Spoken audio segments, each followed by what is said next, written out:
Et puis le dernier point que je voulais aborder, et ça me met beaucoup en joie, c'est, et je voudrais vous donner une image pour ça. C'est, vous voyez, dans les moulins, il y a des roues. C'est des roues à aubes, hein, je pense que ça s'appelle, des roues à aubes, donc ça tourne. Ça tourne. Ça tourne, et donc l'eau qui se met entre les pales permet que la roue continue à tourner, etc. Et imaginez que ça, c'est la vie. Qu'est-ce qu'on fait, nous, en permanence? C'est que on veut que l'eau, elle reste entre les pales. Et donc, l'eau entre les pales, ça peut être toutes nos croyances, etc., qu'on retient, tous nos attachements. Et donc, en faisant ça, on empêche à la vie de se dérouler. On empêche à cette roue de tourner et de faire que l'eau, elle va être circuler et être fluide. Alors, c'est quoi la conséquence de la vie, en fait, sur la vie? C'est que quand je n'attends plus de l'extérieur que quelque chose change pour être heureux, mais que je décide de me rappeler que c'est ma véritable nature, ça, eh bien la vie se déroule, la vie devient fluide, il n'y a plus d'efforts à faire, les choses arrivent naturellement, comme pour la roue à aubes. J'ai été vraiment témoin de ça. Je vais vous raconter une toute petite anecdote pour vous faire comprendre.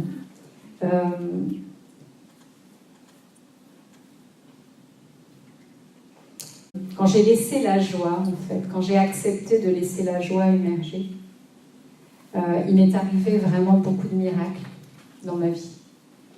Des petits miracles et des grands miracles. Et la joie, en fait, ressentie pour ces miracles, elle était aussi grande quand c'était des toutes petites choses, ce que notre mental peut appeler des petites choses, que quand c'était des grandes choses. La joie était aussi grande, en fait. Mais pourquoi la joie était aussi grande? Parce que la joie, elle était déjà là avant. Elle n'a pas attendu d'avoir ces choses pour être joyeuse. Elle était déjà là avant. Et la vie se déroule à partir de là. Juste pour vous éclairer ce point-là et de voir comment la vie peut être fluide ou comment la vie peut coincer. Je vais très fréquemment à la poste pour poster mes livres. Donc les gens de la poste de Saint-Gilles-Croix-de-Vie, moi j'habite à Saint-Gilles-Croix-de-Vie, me connaissent par cœur, parce que je viens quasiment tous les 2 jours à la poste. Et donc depuis quelque temps, c'est vrai que je suis plutôt... Ce qui était une petite parenthèse de joie dans mes journées, maintenant c'est quand même des grandes parenthèses. Puis il m'arrive d'avoir des petits moments où voilà, ça grippe aussi. Et donc, généralement, quand je vais à la poste, je suis quand même assez joyeuse. Donc, ils sont souvent contents de me voir à la poste parce que voilà, ça leur fait du bien, je pense. Et donc, en général, à peine j'ai franchi le pas de la porte de la poste que... Ils me regardent tous en souriant, ils me font passer en premier. Si j'ai un problème, voilà, ils me prêtent un carton pour mettre un livre de plus dans un... Enfin bref, ils sont vraiment adorables. Et il y a 2 semaines, je vais vous raconter 2 anecdotes. C'était cet été, la première anecdote, c'était cet été. J'arrive à la poste, et avant d'arriver à la poste, je veux me garer. Comme c'est encore l'été et que c'est donc la côte, il y avait beaucoup de monde. Et donc, d'habitude, j'y vais à vélo, mais là, je vais en voiture. Et je veux me garer, il y avait quelqu'un qui était à contresens, et je n'avais pas vu qu'il voulait cette place-là. Et donc, je le vois au dernier moment, et il commence à s'énerver contre moi, etc. Je lui dis, oui, il n'y a pas de souci, je vais me garer ailleurs. Donc, je fais demi-tour, je vais me garer plus loin.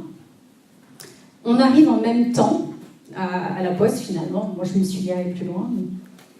Et puis, ce monsieur a attiré vers lui un postier très, très mécontent. Il a dû attendre beaucoup plus longtemps que prévu. J'étais sortie de la poste bien avant.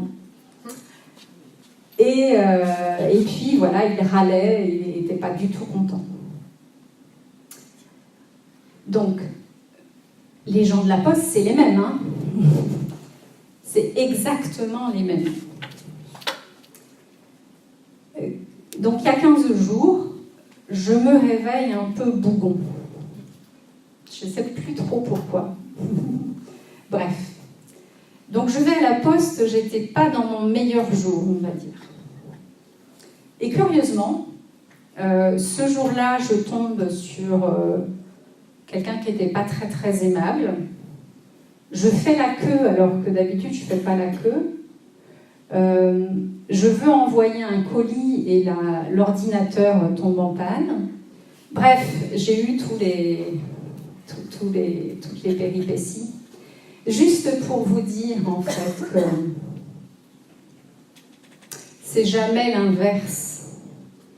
C'est jamais l'extérieur qui est responsable de ce que l'on vit. Ça vient toujours de nous. Toujours. Et une même situation, en fait, elle peut être regardée de 10 000 manières. Et je vous invite vraiment à observer ça dans vos vies. Vraiment. Parce que moi, je le vois que depuis que la joie est beaucoup plus présente, ça ne veut pas dire qu'elle est là 100% du temps et que je ne rencontre jamais d'obstacles. Bien sûr que non. Mais ces parenthèses qui sont de plus en plus larges font que la vie est quand même beaucoup plus fluide que ce que j'ai pu vivre avant. Et maintenant, je peux voir que quand ça coince, ce n'est jamais la faute de quelqu'un d'autre ou la responsabilité de quelqu'un d'autre. C'est juste ma propre responsabilité.